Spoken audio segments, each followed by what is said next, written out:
Hello mga sabong, konting kaalaman mga kasabong. Ito mga kasabong, konting tips. Ito wala tayong paligoy-ligoy mga kasabong. Ang sanhi ng tibak ng ating manok kasabong, ating manok na pantari mga kasabong ay ito. Ito ang dahilan kung bakit ang ating manok ay nagkaroon ng tibak. Ito ang sanhi mga kasabong.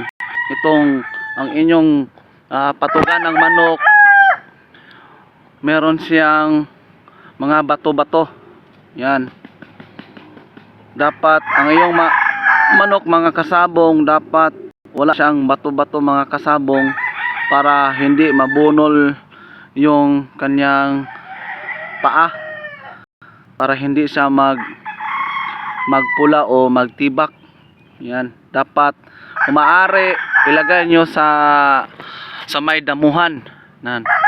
Ito ang cause ng tibak sa ating paa ng manok mga kasabong. Ito may hard, may mga bato-bato, mga hard nga object. Yan. Pagdapo nila, hindi siya pagdapo mga kasabong, pag dito sila nakapatong,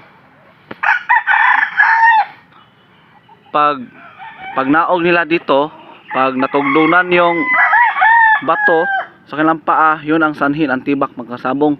Dapat iiwasan nyo na walang mga hard nga object dito o mga graba mga kasabong, o ini mga hard object na pag tugdo nila dito mga kasabong, dapat walang mapaka na matigas na object. Yan para iwas sa tibak mga kasabong.